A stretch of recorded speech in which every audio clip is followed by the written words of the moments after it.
Hello बच्चों, मैं कृपा शंकर NMMS मंथन में आप लोगों का हार्दिक स्वागत करता हूं। जैसा कि आज का हमारा जो टॉपिक है वो प्रतिशत से संबंधित है। बहुत ही इम्पॉर्टेंट टॉपिक है और प्रतिशत की समझ हर बच्चे को होनी चाहिए। और अगर आप कंपटीशन की तैयारी कर रहे हैं तो आपको तो बिल्कुल होनी चाहिए। जैसे कि अगर हम प्रतिशत की बात करें तो आज हम लोग पढ़ने वाले हैं प्रतिशत को ग्राफिकल रिप्रेजेंटेशन के द्वारा, यानी कि पूरे ग्राफ पर ही पूरे परसेंटेज को हम लोग सीख जाएंगे। बस उसके लिए थोड़ा सा आपको धैर्य रख करके इस वीडियो को देखने की आवश्यकता है। अगर आप इस वीडियो को अंत तक देखते हैं तो आप परसेंटेज सीख जाएंगे। चलिए शुरू करते हैं आज की वीडियो। अगर हम बात करें प्रतिशत की तो पहले आप इसकी थोड़ी सी बेसिक समझ लीजिए कि परसेंटेज होता क्या है। जब भी हम परसेंटेज की बात करते हैं तो हम इसे 100 पर कंसीडर करते हैं। परसेंटेज हमेशा 100 पर कंसीडर किया जाता है। जैसे अगर हम बात करें, यह एक वृत्त है, इसको हम 4 भाग में डिवाइड कर दें, ठीक है। तो अगर हम इस वृत्त को 4 भाग में बांट देते हैं तो एक भाग कितने के बराबर हो जाएगा। तो आप ध्यान से देखिए, अगर हम इसको 1 पर कंसीडर करें, ठीक है, इकाई पर कंसीडर करें, तो जो इसका एक भाग है वह 1/4 हो जाएगा। ये 1 पर कंसीडर किया गया। अब इसी 1 की जगह पर अगर हम 100 पर कंसीडर करें तो ये कितना हो जाएगा, यह 1/4 कितना हो जाएगा, 100 से मल्टीप्लाई कर देंगे तो ये हो जाएगा 25। तो जो 25 आ रहा है, अगर हम इस सर्किल को 100 मान लेते हैं तो ये कितना हो जाएगा, 25 हो जाएगा। एक भाग इसका 25 हो जाएगा, वही परसेंटेज हो गया। यानी कि एक भाग जो है पूरे का 25% है और पूरा क्या है, वो 100 है। और ऐसे ही इस पूरे को अगर हम इकाई मानते हैं तो यह 1/4 हो जाएगा, पूरे को 100 मानते हैं तो यह 25 हो जाएगा। तो इस तरह से परसेंटेज 100 पे डिफाइन किया जाता है। अब जैसे मान लीजिए एक खेत है या एक कोई क्षेत्र है जिसकी लंबाई जो है, लंबाई में 20% की वृद्धि कर दिया जाए, ठीक है, तो इसके क्षेत्रफल में कितना परिवर्तन हो जाएगा। अगर इसके सिर्फ लंबाई में वृद्धि किया जाए तो इसके क्षेत्रफल में 20% का वृद्धि हो जाएगा। अब इसको हम ग्राफ से समझते हैं। अगर हम इसके क्षेत्रफल को 100 मान लें और लंबाई में 20% की वृद्धि कर दें तो इसका जो क्षेत्रफल होगा वो 120 हो जाएगा, ठीक है। और इसके बाद अगर हम इसकी चौड़ाई में 10% की और वृद्धि कर दें तो जब हम अब 10% की वृद्धि करेंगे तो वो कहाँ कंसीडर होगा, वो अब 120 पर कंसीडर होगा। तो 120 का 10%, तो 120 गुणे 10/100, तो ये कितना आ जाएगा, 12 आ जाएगा। तो 120 प्लस 12 कितना हो जाएगा, 132 हो जाएगा। तो 120 में 12 ऐड कर देंगे तो कितना हो जाएगा, 132 हो जाएगा। अब यह मूल से यानी कि 100 से कितना ज़्यादा है तो इन दोनों को क्या कर लेंगे, माइनस कर देंगे। तो अगर हम इन दोनों को माइनस करेंगे, 132 को और 100 को, तो हमें कितना मिल जाएगा, 32 मिल जाएगा। तो यह ओवरऑल कितना ज़्यादा है, 32 ज़्यादा है। इसका मतलब 32% ज़्यादा हो गया। इसका मतलब ये कि अगर किसी खेत की या किसी क्षेत्र की लंबाई में 20% की वृद्धि कर दिया जाए, चौड़ाई में 10% की वृद्धि कर दिया जाए, तो ओवरऑल जो क्षेत्रफल होता है वो कितने प्रतिशत से बढ़ जाएगा, तो वो 32% से बढ़ जाएगा। यानी ओवरऑल जो वृद्धि होगी वो कितने % की हो जाएगी, 32% की हो जाएगी। अब इसको हम ऐसे समझते हैं। अब इस 100 को जो है हम 1 पर कंसीडर करते हैं। अब ये देखिए दूसरा तरीका। अब अगर हम 100 को 1 पे कंसीडर करेंगे तो यह 1.00 हो जाएगा। 100 से भाग दे दीजिए। अब इसमें अगर 20% की वृद्धि कर दिया जाए तो जैसे यह 120 हुआ है तो यह क्या हो जाएगा, 1.20 हो जाएगा, ठीक है। और अगर इस पर 10% की वृद्धि कर दिया जाए तो आप इसमें मल्टीप्लाई करके ऐड करेंगे तो आपको मिलेगा 1.32। अगर हम 1 पे कंसीडर करें, ठीक है, 1 पर यानी कि भिन्न के रूप में अगर हम कंसीडर करें तो ये हो जाएगा 1.00, ये हो जाएगा 1.20। इसका मतलब दशमलव के बाद जितना भी रहेगा, 0.20, तो 100 से मल्टीप्लाई करेंगे, परसेंटेज बन जाएगा। जैसे 1/4 क्या हो जाएगा, 1/4 का मतलब हो जाएगा 0.25 होता है। 100 से मल्टीप्लाई करते ही ये 25 बन जाएगा। ऐसे ही 0.20 लिखा हुआ है तो 0.20 को हम परसेंटेज में बदलें, 100 से गुणा करेंगे तो 20% हो जाएगा। और 1 को स्टैंडर्ड मानते हैं इसलिए 1 को छोड़ देंगे। 1.30, 1 से कितना अधिक है, 0.32% में बताइए, तो 100 से मल्टीप्लाई करेंगे यानी कि 32% अधिक है। तो कितना आसान है इसको समझना। अब आप ऐसे समझिए कि एक क्षेत्र की इसमें 20% की वृद्धि हुई है तो 1.20 और 10% की चौड़ाई में वृद्धि हुई है तो 1.10। अब हम इसको मल्टीप्लाई करते हैं तो जब आप इसको मल्टीप्लाई करेंगे तो आप 12 में 11 का मल्टीप्लाई कर लीजिए। 12 का जब हम मल्टीप्लाई करेंगे तो 11 में, तो 12 दहिया में कितना हो जाएगा, 120, और फिर 12 ऐड कर देंगे तो 12 11 में कितना हो जाएगा, 132 हो जाएगा। 120 में 12 जोड़ देंगे तो 132 आ जाएगा। और ये 2 जीरो है, आप इसको छोड़ सकते हैं और अगर कंसीडर करेंगे तो 1 2 3 4 अंक के बाद दशमलव लग जाएगा, 1 2 3 4। लेकिन इनको छोड़ दिया जाए, क्या करना है, तो 32, तो 0.32, इस जीरो का कोई मतलब नहीं रह जाएगा, तो इसको आप हटा दीजिए। 12 का 11 में गुणा करेंगे तो 132 आ जाएगा, 2 अंक के बाद दशमलव लगा देंगे, तो ये हो जाएगा 1.32। तो 1.32, इसका मतलब 1 से ये कितना ज़्यादा है, 0.32 ज़्यादा है, और जब 1 से जितना ज़्यादा होता है वही परसेंटेज बताता है, यानी कि कितना प्रतिशत अधिक हो जाएगा, 32%। तो क्षेत्रफल में वृद्धि कितना हो जाएगा, 32% हो जाएगा। ये इसका दूसरा तरीका हो गया। एक तरीका हो गया ट्रेडिशनल तरीका, एक तरीका हो गया हम इसको 1 को स्टैंडर्ड मान लिए और परसेंटेज बना दिए। बहुत ही यूनिक तरीका है ये इतना यूनिक तरीका है, अगर आप इस मेथड से भी प्रॉब्लम्स को लगाते हैं तो तुरंत आप आंसर पा जाएंगे। देखिए कितना आसानी से, सिर्फ गुणा करने अगर आपको आता है तो आपको परसेंटेज आता है। अब आप ऐसे समझिए, इसको मैं एक और तरीके से लगाता हूँ। अगर इसके लंबाई में 20% की वृद्धि है, चौड़ाई में 10% की वृद्धि है, तो ओवरऑल वृद्धि तो 30% नहीं होगी, क्योंकि देखिए यहाँ पे अगर 20% की वृद्धि थी तो यह 120 हो गया था, और जब 10% की और वृद्धि हुई है तो 120 पे कंसीडर किया गया था 10%, इसलिए यह 132 आया, नहीं तो यह 130 ही आता अगर 100 पे कंसीडर किया जाता तो 120 पे कंसीडर होने की वजह से यह बढ़ गया है। तो वो जो एक्स्ट्रा बढ़ जाता है वो कितना बढ़ता है, कुछ करना नहीं है, इन दोनों का मल्टीप्लाई करके 20 गुणे 10/100, 0 0 कैंसिल, तो 2 एक्स्ट्रा हो जाएगा, तो 20 + 10 + 2 कितना हो जाएगा, 32%। ये और आसान हो गया। यानी कि अब हम एक निष्कर्ष पर ये पहुंचते हैं कि अगर किसी क्षेत्र की लंबाई में x% की वृद्धि हो जाए और चौड़ाई में y% की वृद्धि हो जाए तो इसके क्षेत्रफल में कितने प्रतिशत की वृद्धि हो जाएगी, तो x + y + xy/100। यह एक फार्मूला बन के तैयार हो गया। अब आपको समझ में आ गया होगा ये फार्मूला हम कैसे निकालते हैं, ये फार्मूला का क्या यूज है। अब पहले क्वेश्चंस को हम क्वेश्चन लिखेंगे, फिर इस फार्मूले पे रखेंगे, तुरंत आंसर आ जाएगा। अगर हम यही चीज़ चेंज कर दें कि एक खेत के क्षेत्रफल में 30% की वृद्धि हो गई है और 10% की वृद्धि हो गई है चौड़ाई में, लंबाई में 30% की, चौड़ाई में 10% की वृद्धि हो गई है, तो खेत के क्षेत्रफल में कितनी वृद्धि हो जाएगी, तो यहाँ हो जाएगा 30 + 10 + 30 गुणे 10/100, 0 से 0, 0 से 0, यहाँ 3 हो जाएगा, 30 10 40 और 3 43, यानी कि 43% की वृद्धि हो जाएगी। कितना आसान है, इस तरह से आप बहुत आसानी से इसको लगा सकते हैं। तो अब आप ध्यान से देखें कि अगर एक खेत है उसके क्षेत्रफल में x% की वृद्धि कर दिया जाए और उसकी लंबाई में x% की वृद्धि कर दिया जाए और उसकी चौड़ाई में y% की वृद्धि कर दिया जाए, तो क्षेत्रफल में कितनी वृद्धि हो जाएगी, x + y + xy/100 वृद्धि हो जाएगी। एक फार्मूला ये हो गया, ठीक है। दूसरा फार्मूला हो जाएगा कि हम डायरेक्ट मल्टीप्लाई कर लें, पहले 1 को स्टैंडर्ड मान लें और सिर्फ मल्टीप्लाई कर दें तो भी आंसर आ जाएगा। और तीसरा फार्मूला जो ट्रेडिशनल है, जो हमारी समझ को विकसित करता है, वो तरीका हो गया। तो मैं तीनों तरीका आपको बता दिया हूँ, यानी कि एक प्रॉब्लम को लगाने के 3 तरीके हो सकते हैं और तीनों आप जान गए। अब यहाँ पे बात ये आती है कि अगर कमी कर दिया जाए तो क्या होगा। तो ये जो ग्राफ हम बनाए हैं वो ग्राफ अब नीचे से बनने लगेगा। यानी कि एक खेत है जिसकी लंबाई में 20% की वृद्धि कर दिया जाए, ठीक है, क्वेश्चन लिखते जाइएगा आप। एक क्षेत्र है या एक खेत है जिसकी लंबाई में 20% की वृद्धि कर दिया गया, प्लस कर दीजिए, और चौड़ाई में 10% की कमी कर दिया गया, माइनस कर दीजिए, तो उसके क्षेत्रफल में, ओवरऑल क्षेत्रफल में कितना परिवर्तन हो जाएगा। तो एक को हम x मान लेंगे और एक को हम y मान लेंगे। चूँकि कमी के लिए हम माइनस यूज़ करेंगे और वृद्धि के लिए हम क्या यूज़ करेंगे, प्लस यूज़ करेंगे। तो क्षेत्रफल में वृद्धि या कमी दोनों निकल जाएगा। अगर माइनस निकलेगा तो कमी हो जाएगा, प्लस में निकलेगा तो वृद्धि हो जाएगा। क्या हो जाएगा, x + y + xy/100।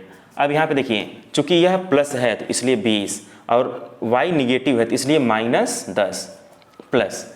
अब x 20 गुणे y की जगह पर -10 हो जाएगा, ब्रैकेट लगा दीजिए, बटे 100 कर दीजिए। अब इसको देखिए, ये हो जाएगा 20 - 10। अब ये प्लस और माइनस मिल करके माइनस हो जाएंगे, तो यह माइनस हो जाएगा 20 गुणे 10 बटे 100, 0 से 0 कट जाएगा, 0 से 0 कट जाएगा, तो हो जाएगा 20 - 10 -2 = 2, तो 20 और देखिए दोनों माइनस है, समान चिन्ह हमेशा क्या होते हैं, समान चिन्ह जुड़ते हैं। तो 10 और 2 मिल के 12 हो जाएगा, लेकिन वो माइनस में होगा, -12। तो 20 में से 12 घटा दिया जाएगा, तो 20 में से 12 घटा दिया जाएगा तो कितना बचेगा, 8 बचेगा। अब चूंकि ये प्लस में आ गया इसलिए क्या हो जाएगा, इसलिए वृद्धि हो जाएगा। तो कितनी वृद्धि हो गई, 8% की वृद्धि। यानी कि एक खेत है जिसकी लंबाई में 20% की वृद्धि और चौड़ाई में 10% की क्या हो रही है, कमी हो रही है। तो क्षेत्रफल में क्या हो जाएगी, क्षेत्रफल में ओवरऑल कितनी वृद्धि हो जाएगी, 8% की वृद्धि हो जाएगी। अब आप ऐसे समझिए कि जब भी 2 डायमेंशनल प्रॉब्लम आ जाए, 2 डायमेंशन का मतलब ये होता है कि एक एक्स एक्सिस होता है और एक वाई एक्सिस होता है, तो ये 2 डायमेंशन होता है। यानी कि एक लंबाई को रिप्रेजेंट कर रहा है और एक चौड़ाई को रिप्रेजेंट कर रहा है।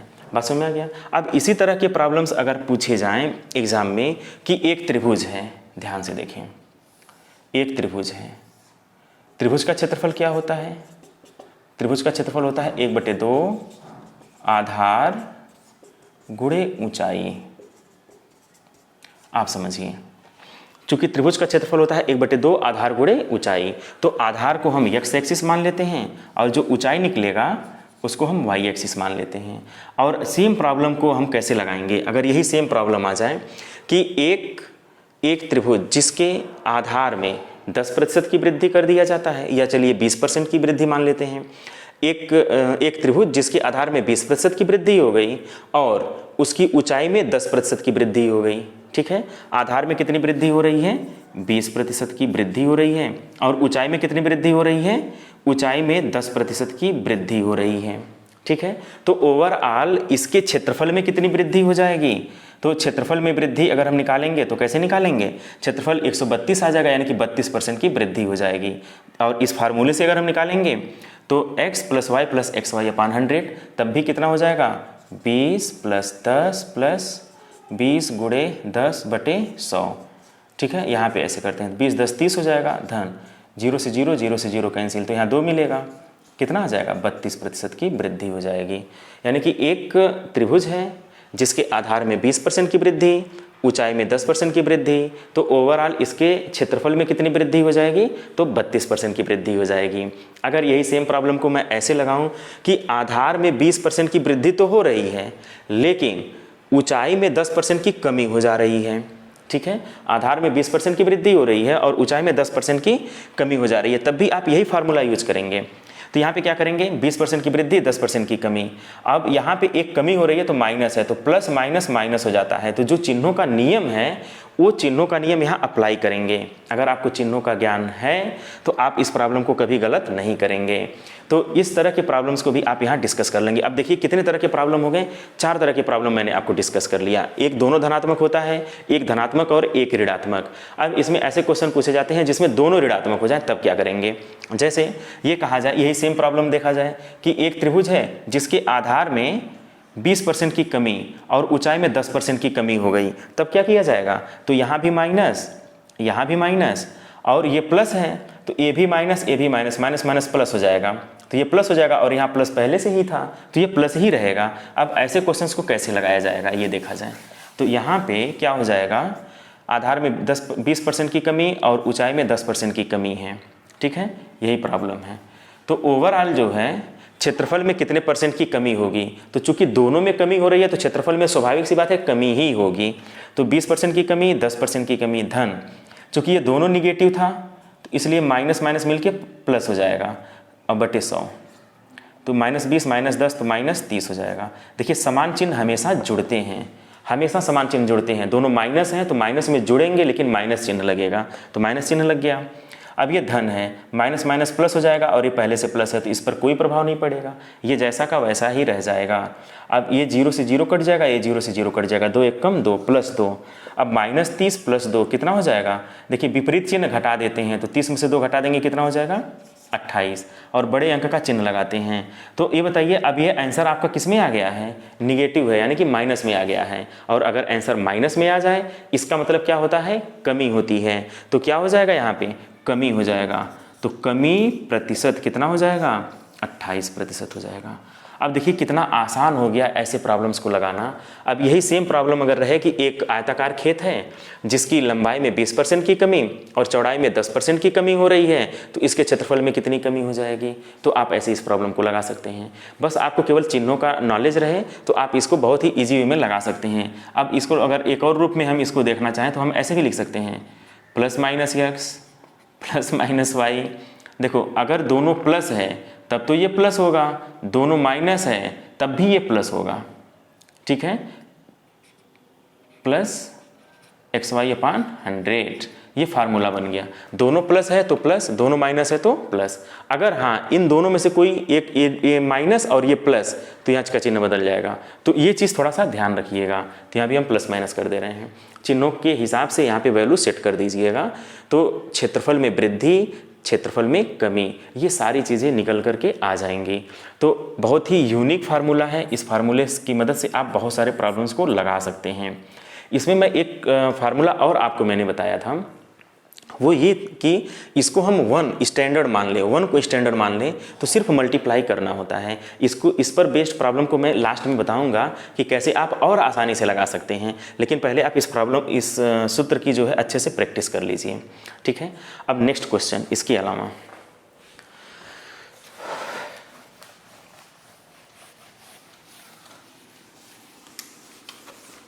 अब ध्यान से देखें।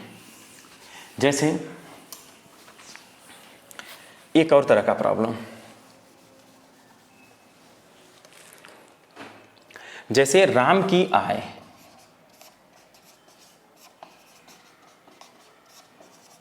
श्याम की आय से 25% क्या है, अधिक है। राम की आय श्याम की आय से कितना अधिक है, 25% अधिक है। ठीक है, तो श्याम की आय राम की आय से कितना प्रतिशत कम होगी। क्वेश्चन को खूब ध्यान से देखिए। कह रहा है कि राम की आय श्याम की आय से 25% अधिक है। तो आप एक ग्राफ बना लीजिए। बिना ग्राफ का आपको समझ में नहीं आएगा। अगर आपको अच्छी अंडरस्टैंडिंग लानी है तो ग्राफिकल रिप्रेजेंटेशन बहुत ज़रूरी है। कह रहा है कि राम की आय श्याम की आय से 25% अधिक है, तो कम किसकी है, श्याम की आय, उसको हम 100 मान लेते हैं। तो राम की आय कितनी हो जाएगी, 125 हो जाएगी। तो कह रहा है कि श्याम की आय कितने परसेंट कम है, तो परसेंट कितने परसेंट कम है। अब ये परसेंटेज किस पर कंसीडर किया जाएगा, अब वो 125 पे कंसीडर किया जाएगा। ऐसा नहीं है कि राम की आय श्याम की आय से 25% अधिक है तो श्याम की आय 25% कम हो जाएगा। नहीं, श्याम की आय कितना परसेंट कम हो जाएगा, अब यह 125 पर कंसीडर किया जाएगा। परसेंटेज किस पर कंसीडर किया जाने लगा, 125 पर। तो जब हम परसेंटेज को 125 पर कंसीडर करेंगे तो यह कितना कम है, तो कमी जितना है उतना पहले बताइए। कम कितना है, 25 कम है। ठीक है, किस पर कंसीडर किया जा रहा है, 125 पर कंसीडर किया जा रहा है। तो 125, कमी कितनी है, 25 की। कंसीडर किस पर करना है, 125 पर। चूंकि परसेंटेज निकालना है तो 100 से मल्टीप्लाई कर देना होगा बस। 25 पचे 125 और 5 का गुणा 20 में कर देंगे तो 100 हो जाएगा। तो ओवरऑल कितना आ जाएगा, 20%। अब यहाँ से एक ट्रिक निकल के आता है कि जो कमी होती है, ध्यान से देखें, कमी प्रतिशत, इन दोनों का जो डिफरेंस है, इन दोनों का क्या है, अंतर है। अब आप देखिए, अंतर या कमी, दोनों का डिफरेंस, कमी परसेंट बटे जो बेस मान हो, यानी कि जो कमी निकालना है तो जो बड़ी वैल्यू है उसको लिख देते हैं, जो बड़ा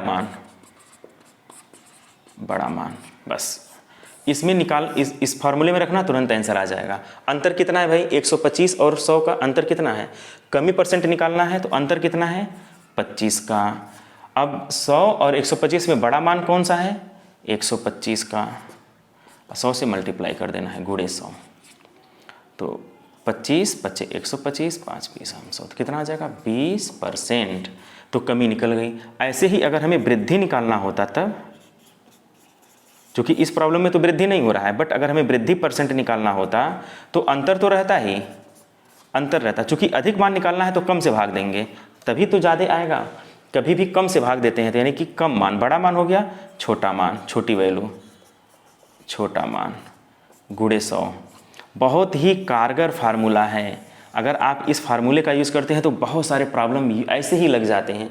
ये सिर्फ अंडरस्टैंडिंग से ही आ सकता है। आप ऐसे समझिए कि कितने का डिफरेंस है, 25 का डिफरेंस है, ठीक है ना।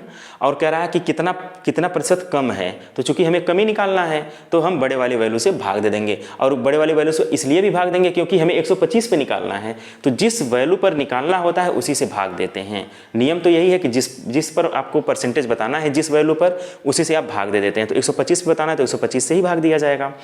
अब इसका उल्टा क्वेश्चन, जैसे राम की आय श्याम की आय से अगर सपोज 20% क्या हो जाती, कम हो जाती, तो श्याम की आय राम की आय से कितना प्रतिशत अधिक हो जाती। सेम यही क्वेश्चन है। अब आपको ऐसे लगाना है। देखिए कह रहा है राम की आय जो है श्याम की आय से 20% कम है, तो यहाँ पे श्याम की आय को हम क्या मान लेंगे, 100 मान लेंगे। और राम की आय इससे 20% कम है, तो 20% कम है तो श्याम की आय कितनी हो जाएगी, राम की आय श्याम की आय से 20% कम है, तो श्याम की आय जो है 100 हो गया, तो राम की आय कितनी हो जाएगी, 20% कम है तो 100 में 20 माइनस कर देंगे, कितना हो जाएगा, 80 हो जाएगा। अब 100 में से 20 को हम घटा देते हैं तो कितना डिफरेंस निकल के आ रहा है, तो डिफरेंस जो है वो 20 का निकल के आ गया, ठीक है ना। और हमें क्या निकालना है, ये कितना प्रतिशत कम है, ठीक है। तो कितना प्रतिशत इसमें कमी आ गई, तो कमी परसेंट निकालना है। राम की आय श्याम की आय से 20% कम है, तो राम की आय जो है 20% कम है, तो श्याम की आय राम की आय से कितना प्रतिशत अधिक है, ठीक है ना। इसमें यह क्वेश्चन निकालना है कि श्याम की आय इससे कितना अधिक है। क्वेश्चन ये है, राम की आय तो 20 ही 100 पे निकाला जाएगा तो हमेशा 20 आएगा आंसर, लेकिन क्वेश्चन इसका उल्टा पूछ रहा है कि श्याम की आय राम की आय से कितना प्रतिशत अधिक है। तो कितना प्रतिशत अधिक है, तो प्रतिशत में अधिक मान निकालना है, यानी कि क्या निकालना है, प्रतिशत वृद्धि निकालना है, प्रतिशत वृद्धि। तो अंतर देख लीजिए, अंतर कितने का है भाई, 20 का है, अंतर हो गया। और कौन सा मान निकालना है, चूंकि वृद्धि परसेंट निकालना है तो छोटा मान, तो इन दोनों में छोटा मान क्या है, 80 है। और वैसे भी हमारा बेस क्या है, वो 80 है। 80 पर परसेंट निकालना है तो 80 से हमें भाग दे देना होगा और 100 से मल्टीप्लाई कर देना होगा, ठीक है ना। और ऐसे समझिए, ठीक है, 4 दूनी 8, 4 पच्चे 20, 2 पच्चे 10, 5 पच्चे 25, तो कितना अधिक है भाई, 25% अधिक हो जाएगा। तो आप ग्राफ से ही चीज़ों को समझ सकते हैं। डिफरेंस निकाल लीजिए, किस पर निकालना है, जिस पर निकालना है उसी से भाग दे देंगे। बाकी आप इस फार्मूले का भी यूज़ कर सकते हैं।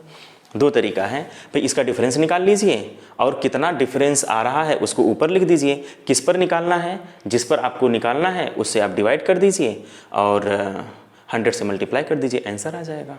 बहुत ही आसानी से इसका आंसर आप दे सकते हैं, ठीक है ना। तो इस तरह के बहुत सारे क्वेश्चन पूछे जाते हैं कि एक की आय 20% अधिक है तो दूसरे की आय कितनी % कम हो जाएगी।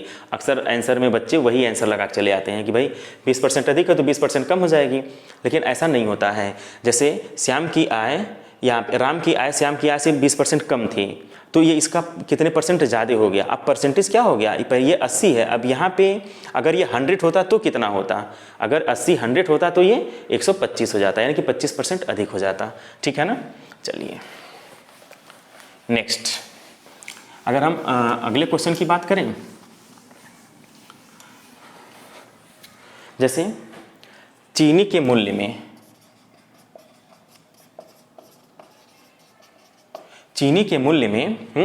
25% कमी हो जाने के कारण, चीनी के मूल्य में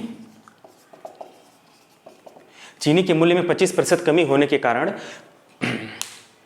अगर चीनी का मूल्य कितना कम हो गया, 25% कम हो गया या अधिक हो जाए। चलिए चीनी के मूल्य, 1 मिनट, चीनी का अगर मूल्य जो है 25% अधिक हो गया तो ये कितना हो जाएगा, पहले 100 था तो ये 125 हो जाएगा। चीनी के मूल्य में 25% की वृद्धि होने के कारण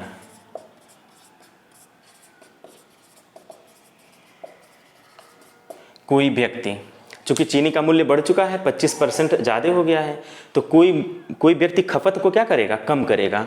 तो कोई व्यक्ति कितने प्रतिशत खपत में कमी कर दे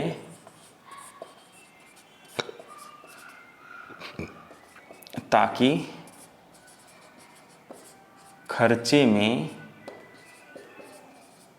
कोई परिवर्तन न हो। चीनी के मूल्य में 25% की वृद्धि होने के कारण कोई व्यक्ति कितने प्रतिशत खपत में कमी कर दे, यानी कि एक राशि बढ़ रही है और दूसरी घट रही है, तो ये 2 डायमेंशनल प्रॉब्लम हो गया। कह रहा है कि चीनी के मूल्य में 25% की वृद्धि हो गई और कोई व्यक्ति खपत कितने प्रतिशत कम कर दे कि खर्चे में कोई परिवर्तन ना हो। अब ऐसे क्वेश्चन को लगाने के लिए आपको क्या करना पड़ेगा, आप ध्यान से देखिए। चूंकि चीनी का मूल्य 25% बढ़ गया है, तो चीनी का मूल्य 25% की वृद्धि हुई और खर्चे में कितना प्रतिशत की कमी किया जाए, बात समझ में आ रहा है? यानी कि खर्चे में कितने प्रतिशत की कमी किया जाए। फिर खर्चे में कमी किया जाएगा तो ये क्या हो गया, कमी प्रतिशत, खर्चे में कमी प्रतिशत। तो जब कमी प्रतिशत निकालेंगे तो डिफरेंस निकालेंगे। अंतर कितने का हो गया है, 25 का, 125 और 100 में बटे, चूंकि कमी प्रतिशत निकालना है इसलिए किस मान से भाग देना पड़ेगा, अधिक वाले मान से भाग देना पड़ेगा। तो 125 से आप भाग दे दीजिए, गुणे 100 कर दीजिए। 25 पचे 125, 5 20 हम 100, तो 20% जो है खपत में कमी कर दे ताकि खर्चे में कोई परिवर्तन ना आए। तो कितना कमी करेगा ताकि खर्चे में कोई परिवर्तन ना आए, तो 20% की कमी कर दे, ठीक है। यानी कि अपने खपत में 20% कटौती कर देगा, तो जितने का चीनी पहले ला रहा था उतने का चीनी अब भी लाएगा, ठीक है, क्योंकि वो अपने खपत में क्या कर दिया है, कमी कर दिया है, ठीक है। तो इस तरह के प्रॉब्लम्स को लगाने के लिए देखिए कितना मतलब आसान प्रॉब्लम हो जाता है अगर आप ग्राफिकल रिप्रेजेंटेशन को सूत्र में कन्वर्ट करके दोनों की सहायता से आप प्रॉब्लम को लगाते हैं तो बहुत ही आसानी से आप परसेंटेज को लगा पाएंगे। आप इस तरह के देखिए 10-10, 15-15 टाइप्स के प्रॉब्लम इस पर बेस्ड लगा सकते हैं, बस आपको केवल कॉन्सेप्ट क्लियर हो जाए। अब यही क्वेश्चन ये ऐसे पूछता, चीनी के मूल्य में, ठीक है, 20% की, ध्यान दीजिए, 20% की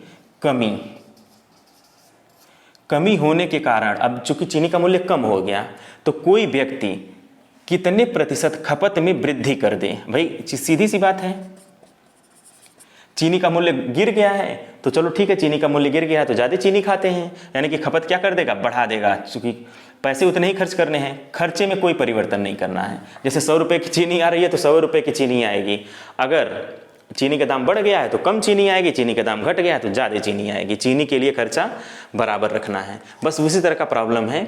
चीनी के मूल्य में 20% की वृद्धि होने के कारण कोई व्यक्ति कितने प्रतिशत खपत में वृद्धि कर दे ताकि खर्चे में कोई परिवर्तन न आए। तो ऐसे प्रॉब्लम को लगाने के लिए अब आप ध्यान से देखें, सब कुछ आप वैसे ही करिए। ग्राफ को आपको कैसे बनाना है, देखिए,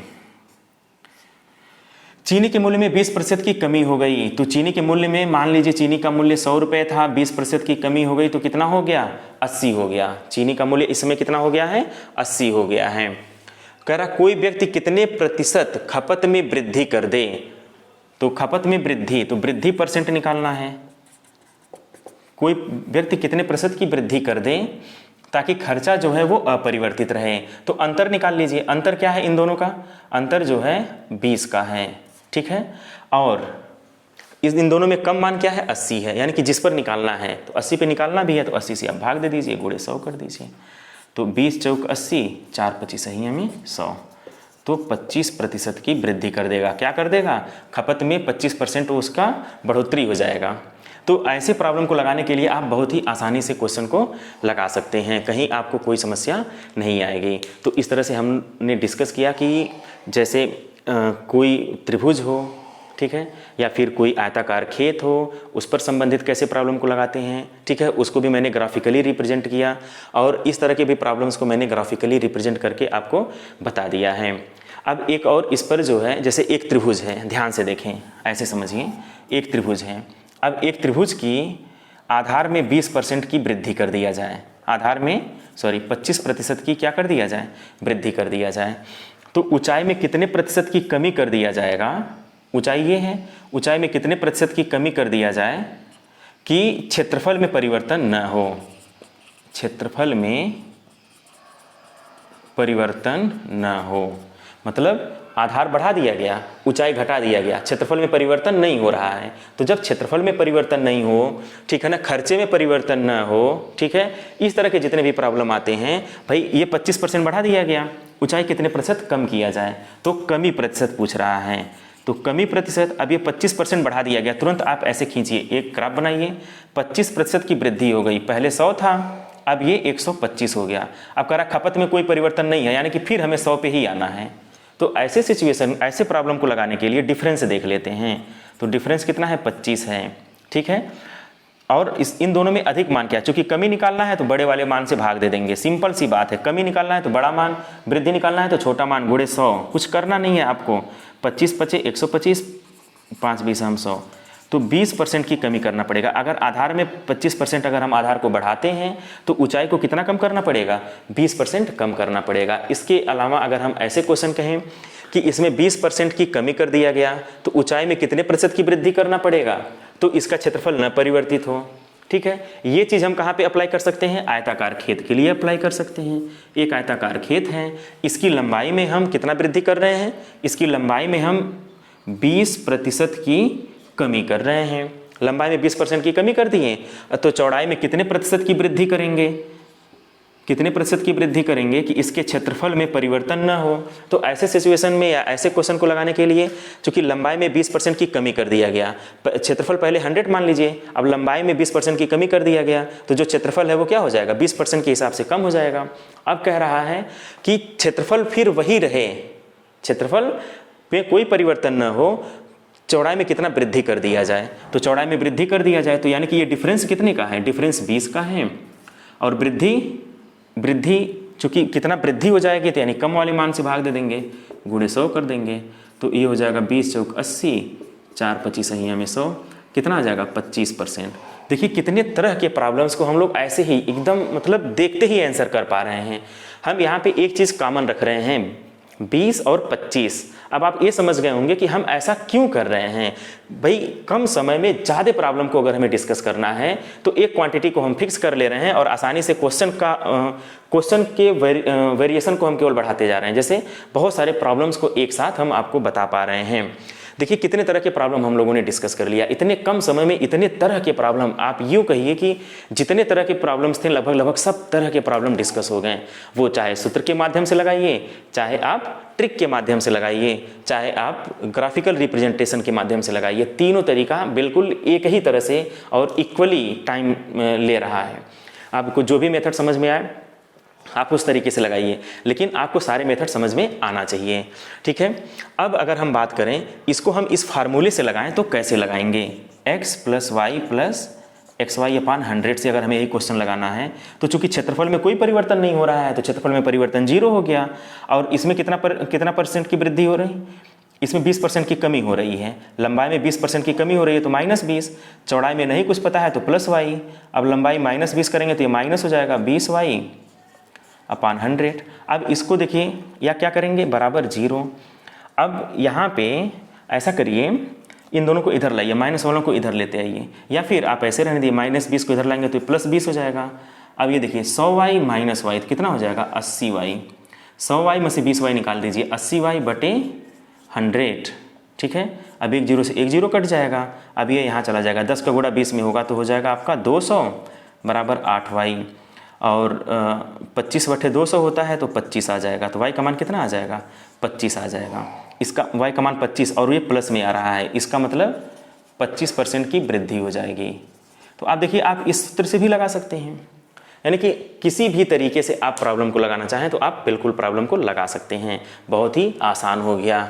तो इस तरह से परसेंटेज को आप बिल्कुल चुटकियों में लगा सकते हैं, कहीं कोई दिक्कत नहीं है। और इस तरह का प्रतिशत आप पहली बार पढ़ रहे होंगे, यानी प्रतिशत का कोई भी प्रॉब्लम आपके सामने आ जाए और आप प्रतिशत को बिना हिचके आप प्रॉब्लम को लगा सकते हैं, आपकी पेन नहीं रुकेगी। चलिए अगर मान लीजिए ये वृत्त है, ठीक है, ये इसकी त्रिज्या है और त्रिज्या में हम 5% की वृद्धि कर दें। त्रिज्या में कितनी वृद्धि कर दें, 5% की। हम इसमें वृद्धि 10% की कर दे रहे हैं, थोड़ा सा कैलकुलेशन आसान हो जाएगा। अगर हम इसके त्रिज्या में कितने परसेंट की वृद्धि कर दें, 10% की, तो इसके क्षेत्रफल में कितने प्रतिशत की वृद्धि हो जाएगी, इसको कैसे लगाएं। तो इसका जो क्षेत्रफल होता है वो होता है पाई आर स्क्वायर। यहाँ पे जो पाई है, इस पाई का कोई मतलब नहीं है। यहाँ पे जो पाई है उस चूंकि कांस्टेंट है और परसेंटेज में कांस्टेंट प्रभाव नहीं डाल पाता है। जब हम प्रतिशत वृद्धि की बात करें, प्रतिशत कमी की बात करें, तो पाई हमेशा कॉमन के रूप में बाहर आ जाएगा जब आप इसको एक्चुअल रूप में लगाएंगे। तो इसलिए पाई से हमें परसेंटेज पे पाई इफेक्ट नहीं डाल पाएगा, सिर्फ इफेक्ट क्या डालेगा, आर डालेगा। अब यह आर स्क्वायर है तो इसको हम लिख सकते हैं आर गुणे आर, एक एक्स हो जाएगा, एक वाई हो जाएगा। प्रतिशत वृद्धि की बात अगर करेगा, प्रतिशत वृद्धि, तो प्रतिशत वृद्धि क्या हो जाएगा, x plus Y plus X Y upon 100, तो ये हो जाएगा 10 प्लस 10 प्लस 10 गुणे 10 बटे 100। तो एक एक कम एक हो जाएगा, 10 10 20 धन 1 21% की वृद्धि हो जाएगी। यानी कि अगर एक वृत्त है, इस वृत्त की त्रिज्या में 10% की वृद्धि हो जाए, ठीक है, और अगर 10% की वृद्धि हो रही है तो इसके क्षेत्रफल में कितना वृद्धि हो जाएगा, 21% की वृद्धि हो जाएगी। 10 प्लस 10 प्लस 10 गुणे 10 बटे 100, कितना आसान है। अब इसको एक और तरीके से देखिए, जैसे इसमें 10% की वृद्धि हो रही है तो 1.10 10% की वृद्धि हो रही है। चूंकि 2 डायमेंशनल फिगर है, आर गुणे आर है और दोनों बराबर है एक्स वाई, तो गुणे 1.10। अब ये 0 हटा दीजिए, 0 का कोई मतलब नहीं है। 1.1 गुणे 1.11 11 में कितना हो जाएगा, 121। 2 अंक के बाद दशमलव लगा दीजिए, दशमलव के बाद 21 आ रहा है, तो 100 से गुणा करेंगे तो कितना आ जाएगा, 21% आ जाएगा। देखिए कितना आसान हो गया, बहुत ही आसान है इस तरह से लगाना। आप इसको प्रतिशत को 100 पे काउंट किया जाता है, अगर हम उसको 1 मान लेते हैं थोड़ी देर के लिए, तो आप इस प्रॉब्लम को लगा करके फिर उसे परसेंट में कन्वर्ट कर दीजिए। तो इस तरह से देखिए, भिन्न को और परसेंट को दोनों को हम एक साथ आपको जोड़ करके पढ़ा दे रहे हैं। और जब हम किसी टॉपिक को जोड़ करके किसी टॉपिक से पढ़ते हैं तो वो समझना भी आसान हो जाता है, पढ़ना भी आसान हो जाता है और इंटरेस्टिंग भी हो जाता है, ठीक है। तो इस तरह से जो है परसेंटेज जो आप बहुत अच्छे से सीख पा रहे हैं। हाँ, अब मैं बार बार एक चीज़ का जिक्र कर रहा हूँ कि 2 डायमेंशन के लिए चीज़ें सही हैं, लेकिन अगर कोई प्रॉब्लम 3 डायमेंशनल आ जाए तब क्या करेंगे। तो जैसे ही 3 डायमेंशनल अगर कोई प्रॉब्लम आता है, तुरंत ये ट्रिक जो है वो इस ट्रिक के माध्यम से आप नहीं लगा पाएंगे। तो आप क्या करेंगे, आप ध्यान से देखिए, तब आपका यही फार्मूला कारगर होता है। जैसे मान लीजिए यह वृत्त न होकर के क्या हो जाए, स्फीयर हो जाए। स्फीयर का मतलब होता है गोला। गोला जो है 3 डायमेंशनल होता है। अब गोला है तो गोले का क्या निकलेगा, क्षेत्रफल तो निकलेगा नहीं, उसका निकलेगा आयतन। अब गोले का आयतन क्या होता है, गोले का आयतन हो जाएगा 4/3 पाई आर क्यूब। गोले का आयतन क्या हो जाएगा, आर क्यूब। ये जो है 4/3 पाई, इसका कोई मतलब नहीं है, कांस्टेंट है तो सिर्फ आर क्यूब हो जाएगा, यानी कि आर गुणे आर गुणे आर। अब इसमें कितने % की वृद्धि है, 10% की वृद्धि है, तो 1.10 गुणे 1.10 गुणे 1.10। अच्छा, 10% वृद्धि है तो 1.10 क्यों कर रहे हैं, क्योंकि 1 को स्टैंडर्ड माने हैं। 10 में 100 से भाग दे देंगे तो 0.10 न होगा, जोड़ देंगे तो 1.10 हो जाएगा, ठीक है। तो इस सब में अब इस सबका हम गुणा कर लेंगे। अब थोड़ी देर के लिए 0 को सबको हटा दीजिए, क्योंकि कोई मतलब नहीं है उस 0 का, क्योंकि दशमलव के बाद 0 था। तो 11 गुणे 11 गुणे 11 कितना हो जाएगा, 11 11 में 121। ऐसे देखिए 11 का हमें क्यूब करना है तो क्या हो जाएगा, 121 गुणे 11। तो हम 11 का अगर करते हैं तो 1 2 1 1 2 1, 1 आ जाएगा, 3 आ जाएगा, 3 1 3 3 1 आ जाएगा। गुणा करने पे कितना आ जाएगा, 1 3 3 1 1 2 3 1 2 3, तो ये 1.331। 100 से गुणा कर देंगे तो कितना आ जाएगा, 33.1%। अगर यह स्फीयर होता तो इसके आयतन में कितने प्रतिशत की वृद्धि होती, तो 33.1% की वृद्धि होती। अगर हम इसकी त्रिज्या में कितना वृद्धि कर देते हैं, इसकी त्रिज्या में अगर हम 10% की वृद्धि कर देते हैं तो इसके आयतन में 33.1% की वृद्धि होती। तो इस तरह से अगर 2 डायमेंशनल फिगर है तब तो जो हम फार्मूला इधर बता रहे थे एकदम बिल्कुल कारगर है, लेकिन अगर 3 डायमेंशनल भी प्रॉब्लम आता है तो आप इस मेथड से लगा लीजिए। तो 2 डायमेंशन, 3 डायमेंशन, मल्टी डायमेंशन, चाहे जितने भी डायमेंशन के आए, अगर परसेंटेज की प्रॉब्लम है तो आप आसानी से लगा पाएंगे। अगर हम घन की बात करें, सिंपल सी बात है, घन जो है 3 डायमेंशनल फिगर होता है, ठीक है। अब घन के घन का निकलेगा आयतन, और घन का आयतन क्या होता है, a क्यूब होता है, ठीक है। और अगर इसके आयतन में 10% की वृद्धि कर दिया जाए तो हो जाएगा a गुणे a। 10% की वृद्धि किया जाए, हम 1 को स्टैंडर्ड माने तो 10% 0.10 तो 1.10 सेम यही चीज़ बन गया, और इसमें भी वही चीज़ आ जाएगा 33.1% की वृद्धि हो जाएगी। तो घन का प्रॉब्लम हो गया। घनाभ के भी प्रॉब्लम अगर आ जाए तो आपको परेशानी नहीं होगा, आप इस तरह से इसको आसानी से लगा पाएंगे, ठीक है। तो चलिए, जितने भी तरह के हमने प्रॉब्लम को टेकअप किया था वो सारे लगभग ये इसमें फिनिश हो गए हैं, जो फार्मूले पे आधारित थे। कुछ ऐसे प्रॉब्लम पूछे जाते हैं जो डायरेक्ट फार्मूले बेस्ड नहीं होते हैं, वो अंडरस्टैंडिंग बेस्ड प्रॉब्लम पूछे जाते हैं। उन प्रॉब्लम को कैसे आपको लगाना है कि जो समझ आधारित प्रश्न पूछे जाते हैं, जैसे चीनी के दाम में 25% की वृद्धि होने के कारण कोई व्यक्ति मार्केट से 7.5 किलोग्राम चीनी कम खरीदता है, ठीक है। चीनी के मूल्य में अब चीनी की जगह पे कुछ भी कर सकते हैं, क्योंकि चीनी का प्रॉब्लम बता रहे थे। तो चीनी के मूल्य में 25% की कमी हो जाने के कारण, 25% की कमी हो जाने के कारण कोई व्यक्ति 360 कुछ एक रुपए मान लीजिए, 360 रुपये मान लीजिए, 360 रुपये में, ठीक है, ये फिक्स नहीं है, कुछ भी मान सकते हैं। 360 रुपये में कितने किलोग्राम चीनी कम खरीदता है, 7.5 किलोग्राम। 7 सही 1/2 किलोग्राम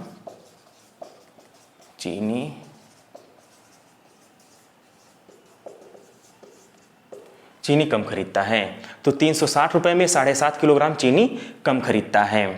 तो एक मिनट, चीनी के मूल्य में 25% की कमी हो जाने के कारण 360 रुपये में 7.5 किलोग्राम चीनी अधिक खरीदेगा ना, चूंकि मूल्य क्या हो गया है, कम हो गया है। तो यहाँ पे क्या हो जाएगा, 7.5 किलोग्राम चीनी अधिक, या फिर यहाँ वृद्धि करते हैं तब यहाँ कमी करते हैं, ठीक है। इतना चीनी अधिक खरीदता है। तो चीनी का जो वास्तविक मूल्य है, तो चीनी का वास्तविक मूल्य क्या होगा,